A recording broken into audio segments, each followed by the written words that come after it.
There are two kinds of betrayal. The first is the kind that comes at you openly. It has a face, a name, a moment you can point to and say, that is where it happened. The second kind is the one that was present the whole time, wearing the face of someone you loved, sitting across from you at dinner, pouring your whiskey, telling you that everything was going to be all right. The second kind doesn't have a moment. It has an architecture. And when you finally see it clearly, you realize you've been living inside it for years. My name is Adam. I'm 43 years old. For 16 of those years, I ran a mid-size logistics and supply chain company called Verdant Group, which I built from a two-person operation out of a rented office into a regional enterprise with 64 employees and contracts across 4 states. I am not telling you this to brag. I am telling you this because the company is the center of gravity around which everything else in this story orbits. Everything that happened to my marriage happened because of Verdant. Because of what it was worth, and because of who wanted access to it. My wife is Rachel. We met when I was 26 and she was 24, at a business conference neither of us particularly wanted to attend. She was working in nonprofit fundraising at the time, a field she genuinely believed in, a job that paid her almost nothing and that she did with a commitment that I found immediately and completely attractive. We were married 3 years later. We have a son named Owen, who is now 13 and at that specific age where he is simultaneously very old and very young, where he understands more than you want him to and less than he thinks he does. And then there is Griffin. Griffin and I met in college, freshman year, 2 weeks into the first semester. He was in the room next to mine in the dormitory, and he knocked on my door at 11 at night to borrow a phone charger, and we ended up talking until 3 in the morning about nothing in particular. We were friends within a week. We were best friends within a month. We were the kind of best friends that people refer to as brothers, and for 22 years that word had felt entirely accurate to me. Griffin is charming in a way that makes you feel chosen. Not flashy, he doesn't work at it. It's a quiet charisma, the kind built on genuine attentiveness. He listens to you when you talk. He remembers the things you mention in passing. He asks follow-up questions. He has a way of making you feel like the most interesting person in the room, and the particular irony of that quality, which I understand now in a way I didn't for most of my adult life, is that it is precisely this skill that makes a certain kind of person extraordinarily dangerous. The thing that happened to my marriage began 18 months ago, in the spring, when Griffin introduced me to a man named Callum at a dinner party. He said Callum was a potential investor, someone who'd expressed interest in partnering with Verdant on a regional expansion. He said it casually, as a favor, the way he'd done dozens of small favors over the years. I shook Callum's hand. I thought nothing of it. I went home that night to Rachel and told her I'd met an interesting contact, and she smiled and asked if I wanted tea, and the evening moved on. That dinner party was the beginning. I know that now. I did not know it then. Verdant had been under pressure for about 2 years before Griffin introduced me to Callum.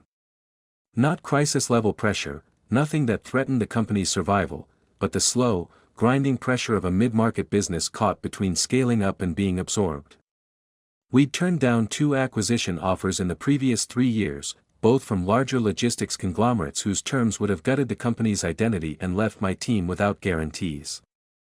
I'd made those decisions carefully and I stood behind them. But they'd left me in a position where I needed capital for expansion and didn't want to sacrifice equity to get it. I was looking for a partner. I wasn't hiding that. Griffin knew this. Griffin knew everything about Verdant, not because I involved him in the business, but because he was my best friend and I talked to him the way you talk to your best friend, openly and without the editorial filter you apply everywhere else. I told him about the acquisition offers. I told him about the capital problem. I told him the names of the competitors I was worried about and the contracts I was trying to secure and the one deal that was going to change everything if I could close it, a 3-year regional distribution agreement with a major retail chain that would have tripled our Eastern Corridor capacity. I told him all of it over dinners and phone calls and weekend beers, the way you tell someone you trust implicitly, someone you've known for 22 years, someone who you believe wants nothing from you except your friendship. At home, things were stable in the particular way of a marriage that has been running for 12 years and is neither failing nor thriving. Rachel and I had a good partnership. She had moved, over the years, from non-profit work into freelance grant writing, which gave her flexibility, and Owen's school schedule gave her structure, and the arrangement worked. She was a thoughtful, self-contained person, someone who processed things internally before speaking, who asked careful questions rather than jumping to conclusions, who I had always found quietly admirable in the way you find admirable someone whose temperament is well matched to yours. We didn't argue often. We had conversations that were sometimes frustrating and occasionally circular, usually about the amount of time I spent managing Verdant's operational crises at the expense of being present at home. She was right about that. I knew she was right about that. I told myself I'd recalibrate once the retail deal closed. I had been telling myself versions of that sentence for 3 years. The first thing I noticed, the thing that in retrospect was the beginning of the beginning, was a change in Rachel's schedule in the summer, about 4 months after the dinner party where I'd met Callum. She began going to a yoga studio twice a week that she'd joined the previous spring. Nothing unusual. But the classes were evening classes, 7 to 8:30, and she started coming home at 9:15, 9:30.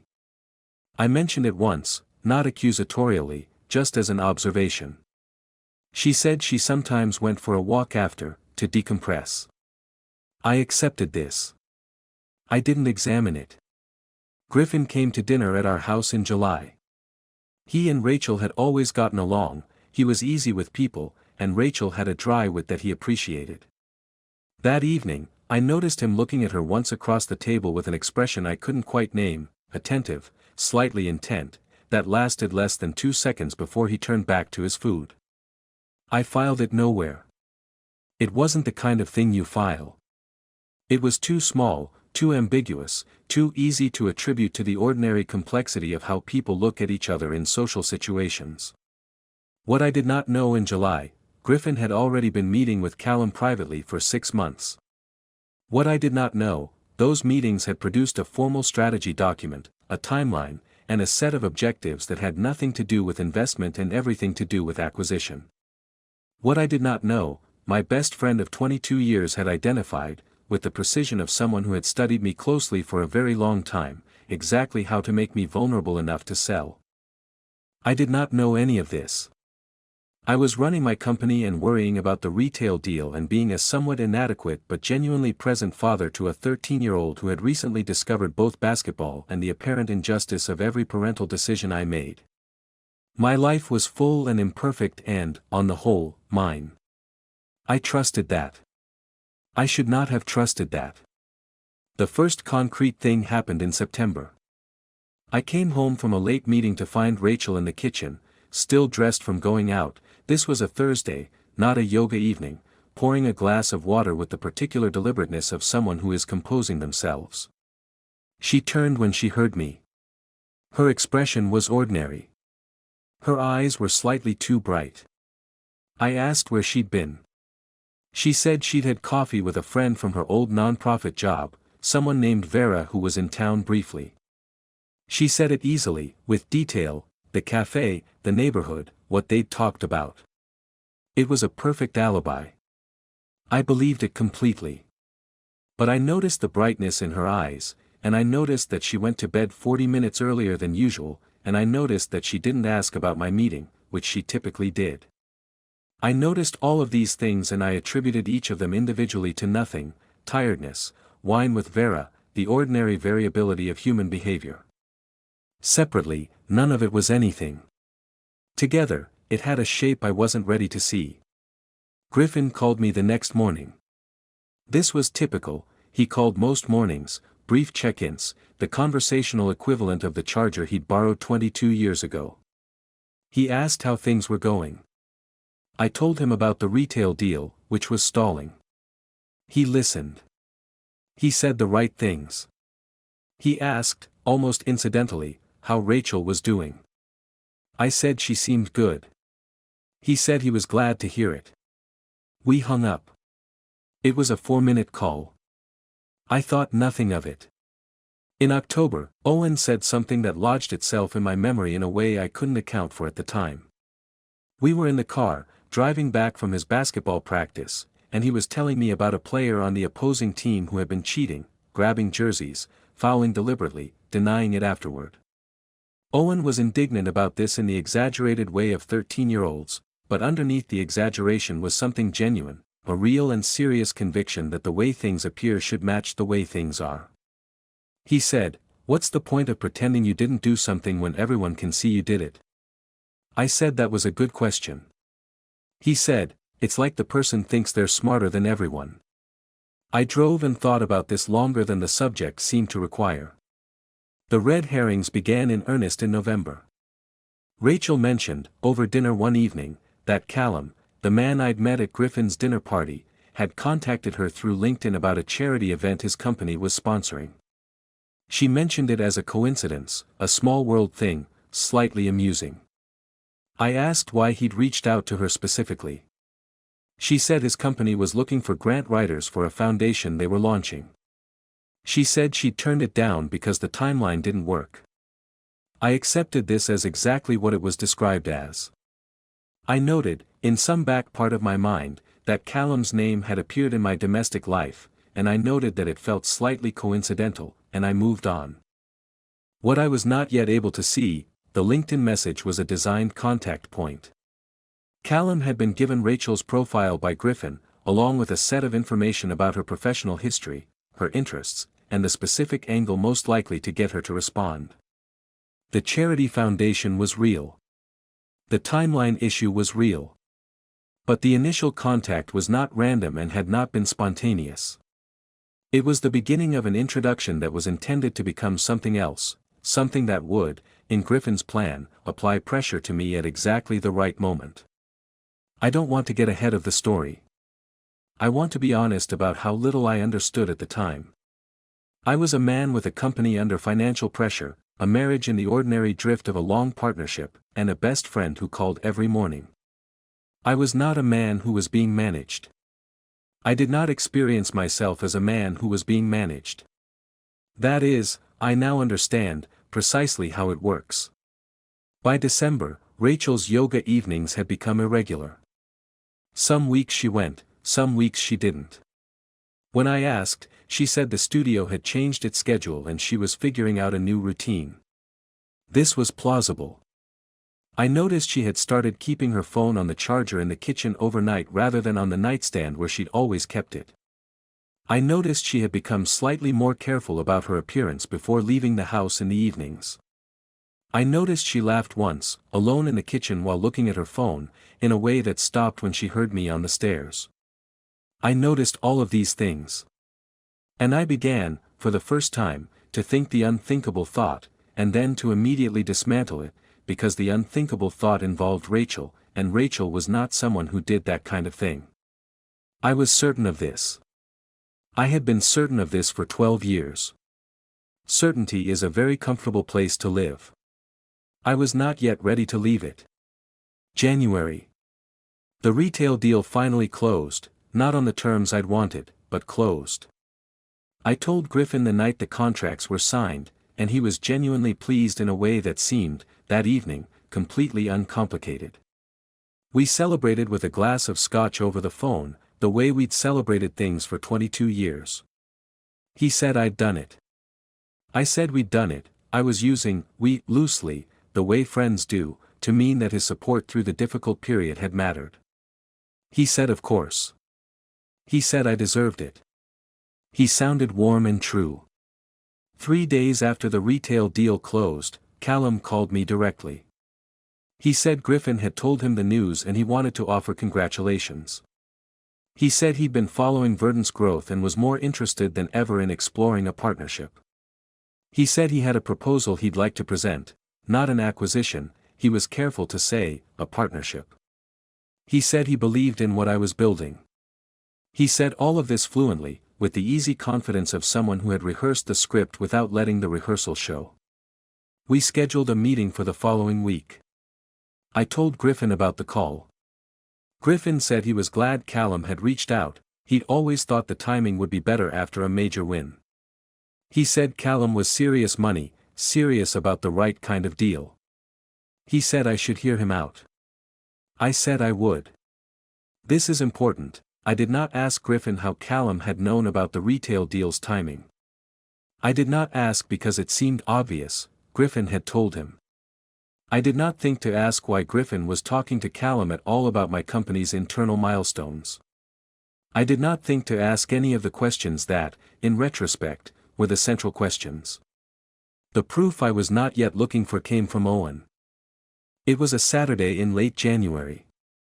Rachel had taken Owen to his basketball game, and I was working from home, going through contracts.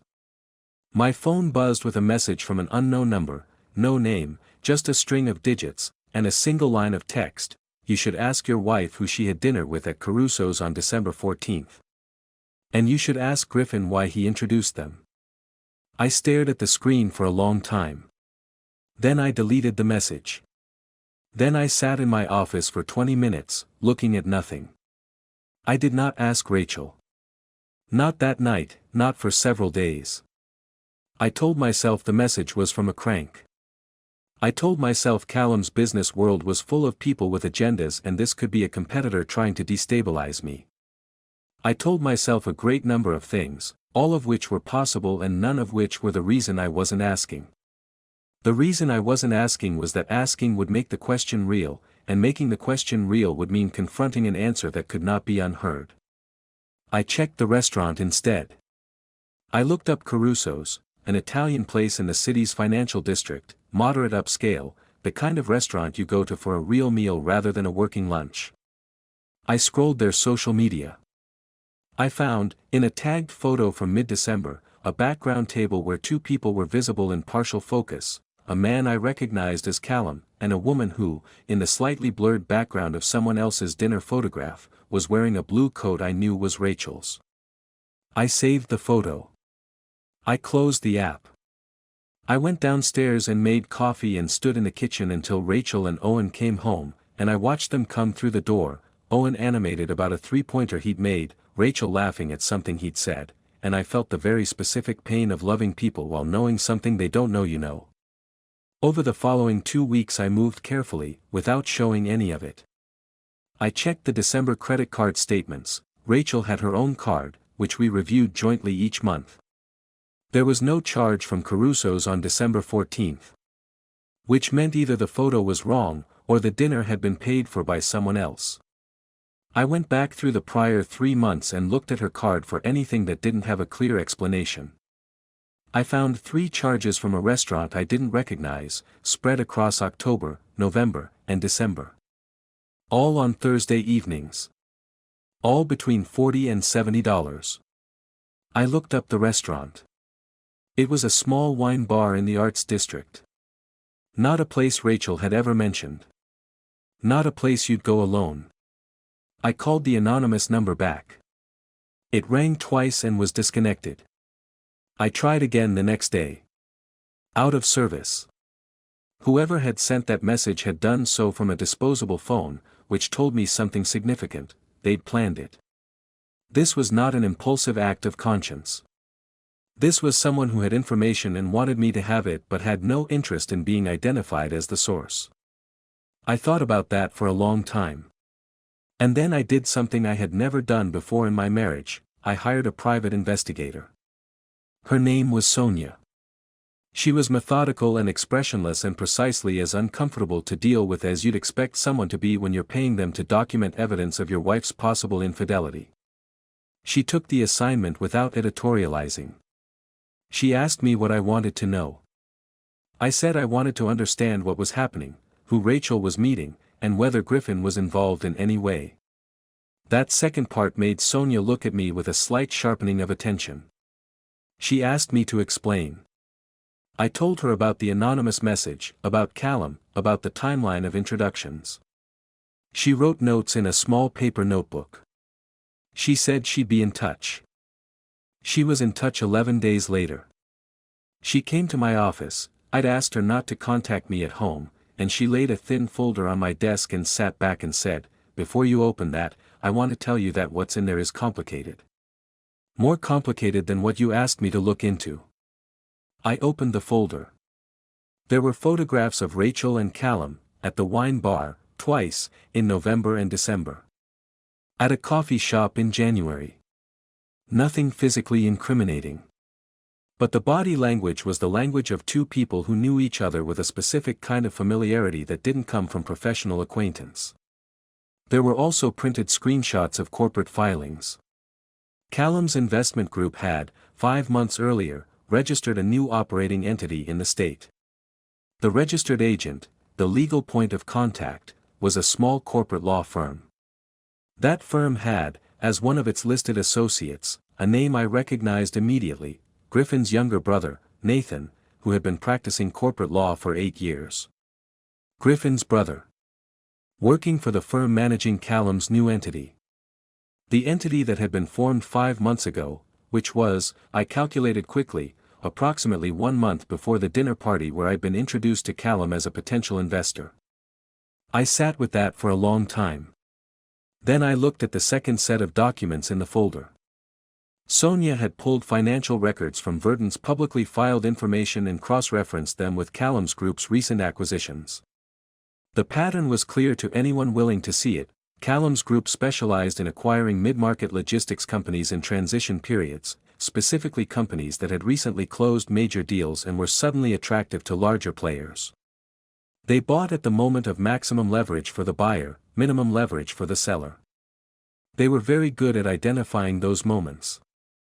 And Griffin, my best friend of 22 years, the man who knew everything about Verdant, who knew about the capital pressure and the retail deal timeline and the acquisition offers I'd turned down, Griffin had told them exactly when that moment would arrive. Part 5, Exposure and Confrontation. When the architecture finally becomes visible. I want to be honest about the order in which I processed this, because the order matters.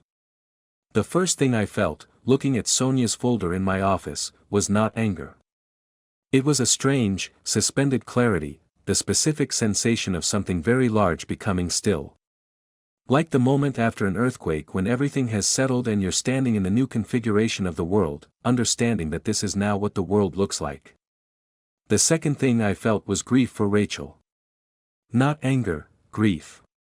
Because the documents in that folder told me something that the simple story of infidelity doesn't contain. They told me that my wife had not simply met someone and made a choice. She had been introduced, cultivated, and drawn into proximity with Callum by a man who understood her, who understood me, who understood our marriage well enough to know exactly which angle of approach would work. Griffin had not seduced Rachel, he wasn't that kind of person and this wasn't that kind of story.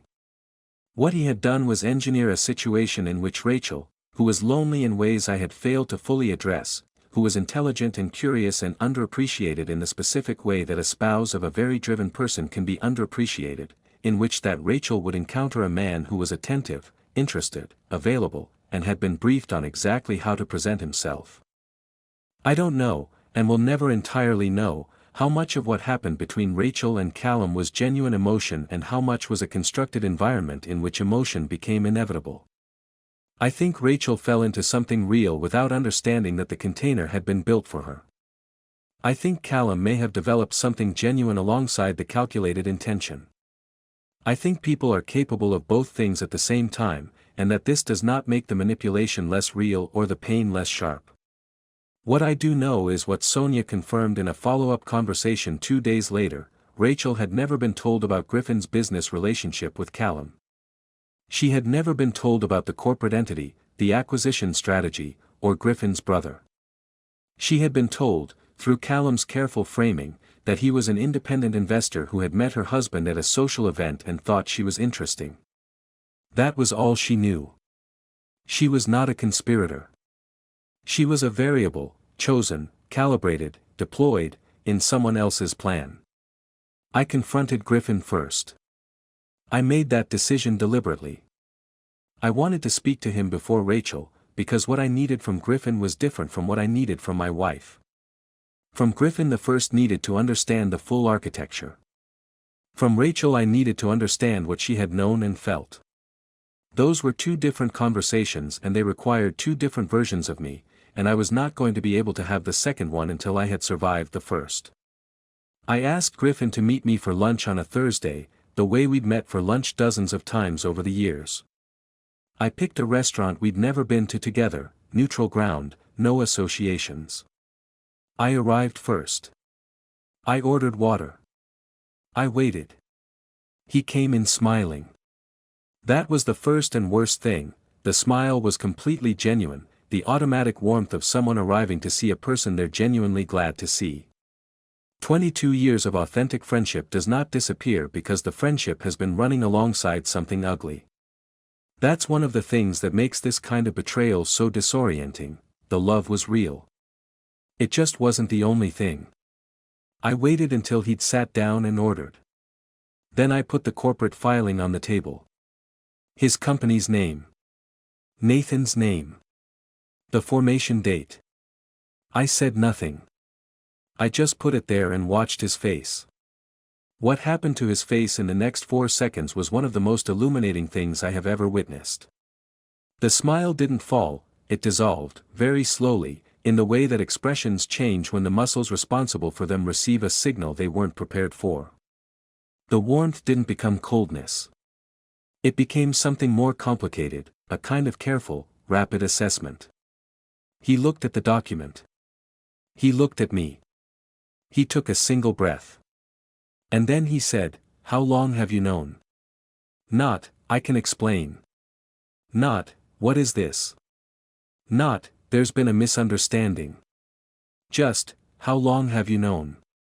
I told him I knew enough. I told him about Sonia.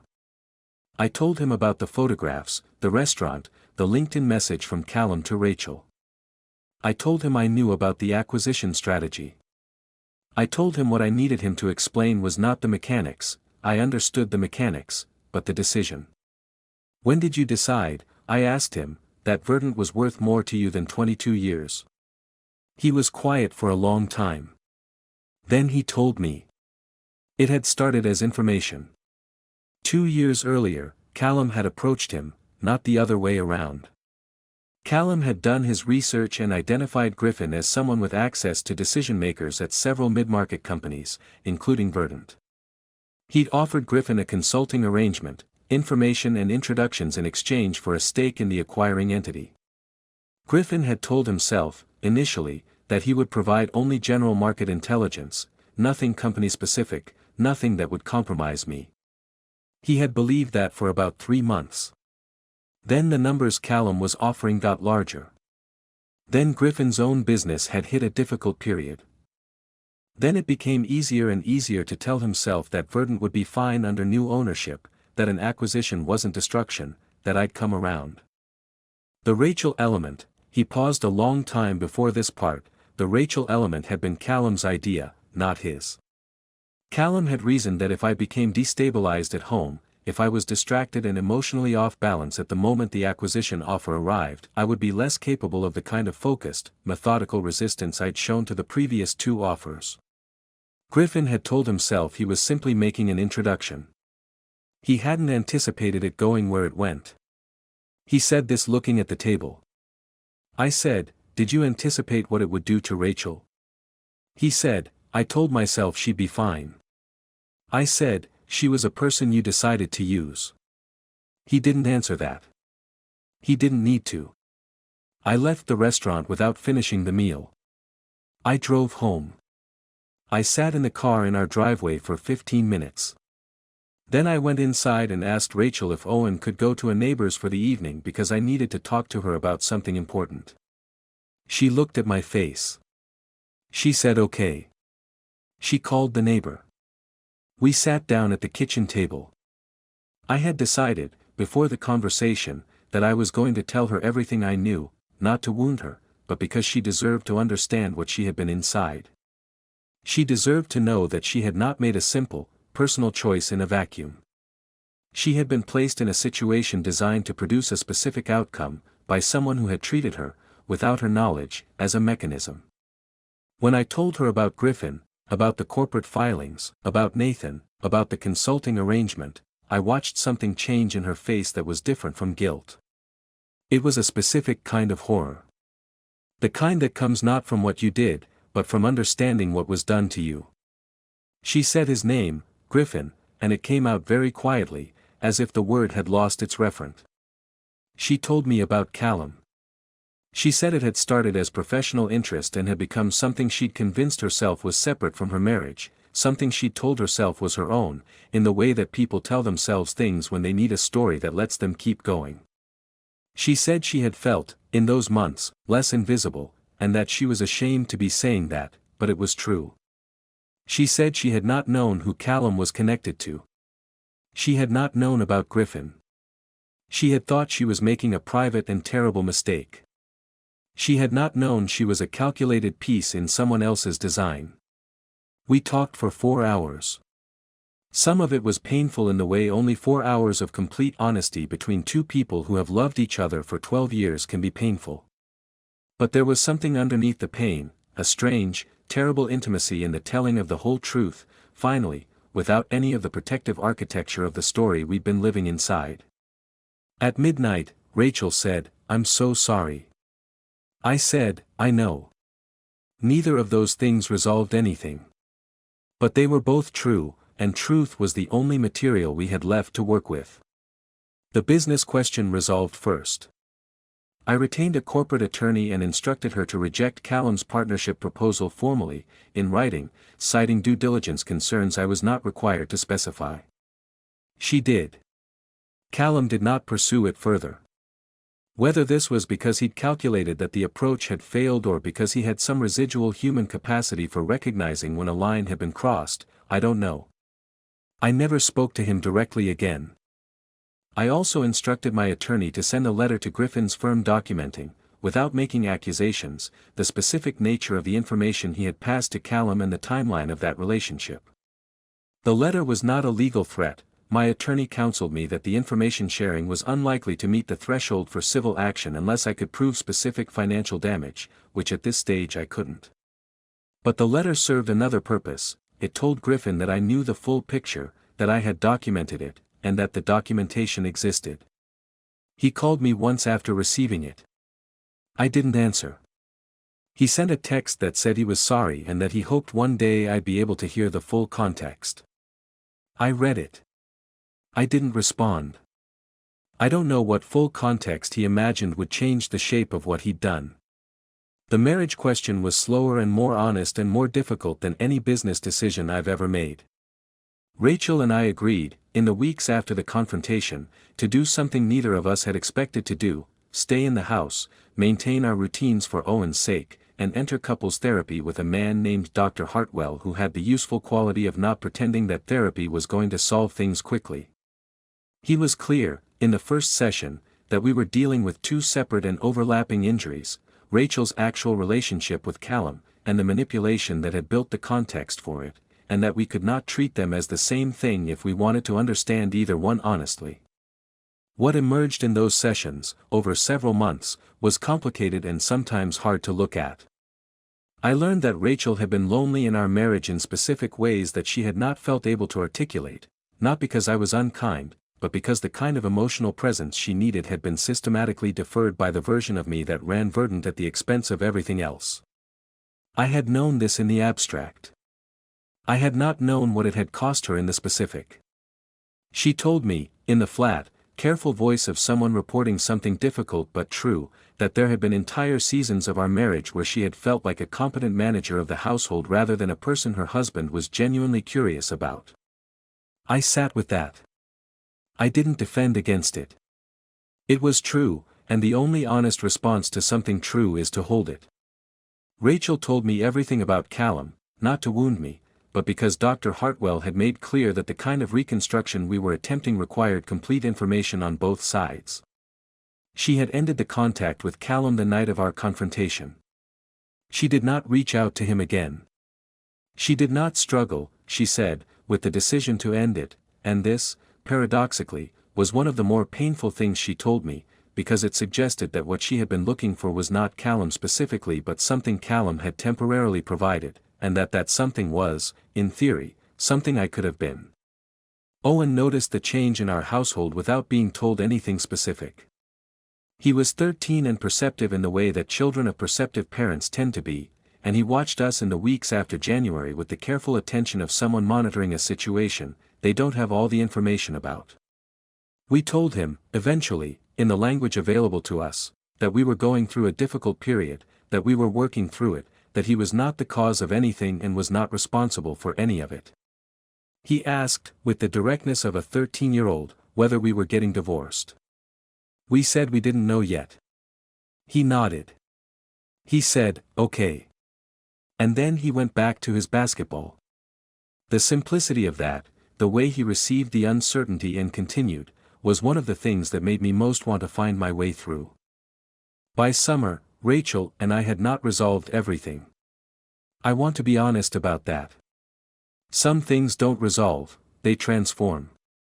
The marriage we had in January doesn't exist anymore, not because it was destroyed, but because it was replaced by something different, something built from different materials and with different intentions. We are more honest with each other than we were. We are more careful and also, strangely, less careful in the way that people are when they've stopped performing and started speaking plainly. We argue more directly and reconcile more quickly. I am more present. That is the phrase that appears most often in our therapy sessions, more present. I had thought of myself as a present person. I understand now what the word actually means. The Verdant retail deal closed successfully. The company continued to grow without Callum's money and without the terms of any acquisition. My attorney identified 2 other potential capital partners with cleaner intentions, and I am in early conversations with one of them. Verdant is still mine. That matters to me, not just financially, but as a point of evidence. The thing Griffin tried to take from me by exploiting my trust is still standing. I think about Griffin often. I wish I could report that what I feel about him is clean, pure anger, or pure grief, or some combination of the two that resolves into a single coherent position. But it isn't clean. What I feel about Griffin is the most complicated thing in this entire story, because the friendship was real and the betrayal was real, and those two things coexist in the same 22 years without canceling each other out. The man who knocked on my door freshman year and borrowed a charger and talked with me until 3 in the morning, that person existed. What he became, or what he allowed himself to become, exists alongside it. I am not interested in deciding which one was the real Griffin. I think they were both real. I think that's the thing that doesn't simplify. Owen asked me once, in the fall, whether I still talked to Griffin. I said no. He asked why. I said that sometimes people you trust make choices that mean you can't trust them anymore, and that even if you understand why they made those choices, understanding doesn't mean you have to let them stay close to you. Owen thought about this. Then he said, like a teammate who would throw a game. I said yes, something like that. He nodded. He said, that's the worst kind. I said yes. It is. What I've learned from this, and I am wary of the word learned, because it implies a tidy transaction between suffering and wisdom that I'm not sure is how it actually works. What I've come to understand is this: the people who know you most completely have the most access to your vulnerabilities. That is the basic mathematics of intimacy. It is not a reason to withhold yourself from friendship or from marriage. It is simply a truth worth carrying clearly. The antidote to being known and exploited is not to be unknowable. It is to be known by people whose character is equal to that access. I got that wrong with Griffin. I don't intend to get it wrong again. That doesn't mean I'll be harder or more guarded. It means I'll be more precise about what I'm looking at when I decide to trust someone. It means I'll pay attention to what people do when it costs them something, not just when it's easy. It means I'll remember that warmth and character are not the same thing, and that the most dangerous kind of person is the one who has the first in abundance and lets the second erode quietly, in private, over time, when no one is watching. Or almost no one. Someone was watching.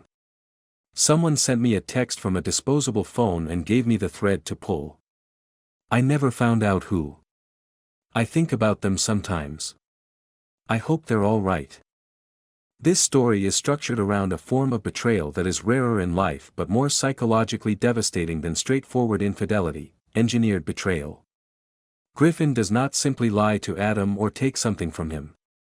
He builds a system designed to produce a specific outcome, using the most intimate knowledge available to him, knowledge gathered across 22 years of genuine friendship, as raw material.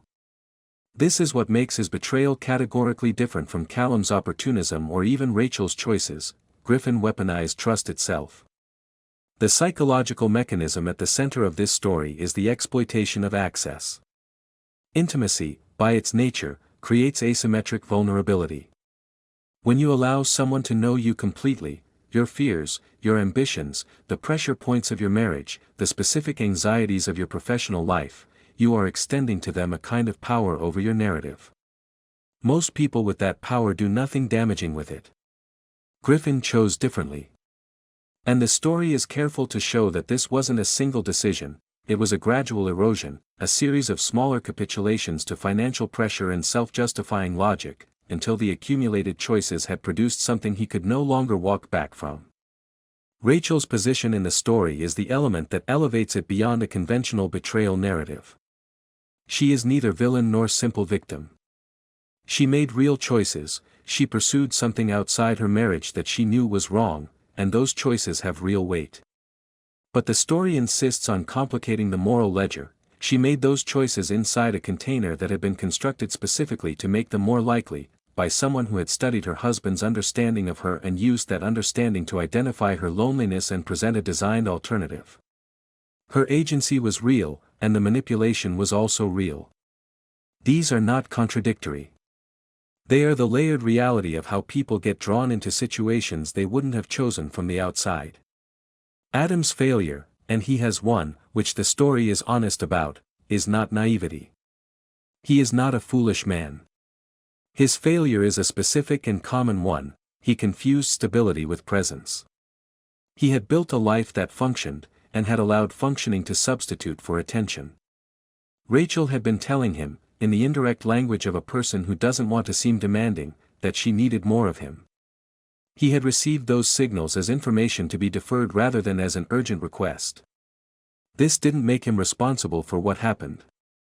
But it made him, in the structural sense, a participant in the conditions that made it possible. Owen's presence throughout the story functions as a moral touchstone the adults cannot quite reach. His basketball anecdote about the cheating opponent, "What's the point of pretending you didn't do something when everyone can see you did it?" is the story's clearest statement of its central theme, delivered without irony or self-consciousness by someone who hasn't yet learned to rationalize. Children often articulate the ethical core of situations that adults have buried under complexity. Owen doesn't know he's doing this. That's what makes it work. The anonymous text message is one of the story's most careful structural choices. It introduces a witness, someone who knew enough to send one message from a disposable phone and then disappear, whose identity is never revealed. This refusal to resolve the mystery is deliberate. The anonymous sender is not a plot device to be explained but a reminder that other people's lives intersect with ours in ways we cannot fully map. Someone out there saw what was happening and made a choice to intervene minimally, anonymously, at risk to themselves. That act of quiet, unclaimed conscience stands in precise moral contrast to Griffin's calculated, self-interested manipulation. The confrontation with Griffin is the story's emotional climax, but notably it is not the most painful scene. The most painful scene is the 4-hour conversation with Rachel, because that conversation requires both people to be simultaneously victim and accountable party, simultaneously angry and compassionate, simultaneously grieving what was and building something that might be possible. The Griffin confrontation is about exposure. The Rachel conversation is about truth. Those are different things, and the story treats them accordingly. At its deepest level, this is a story about the cost of being known. Adam gave Griffin access to everything, the company, the marriage, the pressure points, the ambitions, because that is what friendship of 22 years looks like, and because the alternative is to live at a permanent distance from the people you love. Griffin turned that access into leverage. But the story does not conclude that openness was the mistake. It concludes that openness must be matched by discernment, that warmth in another person is not the same as character, and that the most trustworthy measure of someone's character is what they do when the cost of doing right becomes genuinely high. What Adam and Rachel build in the aftermath is not a restoration of what was lost. It is something new, made from harder materials, with the kind of honesty that only becomes available after the protective structures of a comfortable life have been removed. The marriage that exists at the end of the story is more fragile seeming and more durable than the one that existed before, more fragile because it has been fully examined, more durable because it no longer rests on the soft ground of assumption. That is not a happy ending in the conventional sense. It is something more honest than happiness, a life lived, finally, with clear eyes.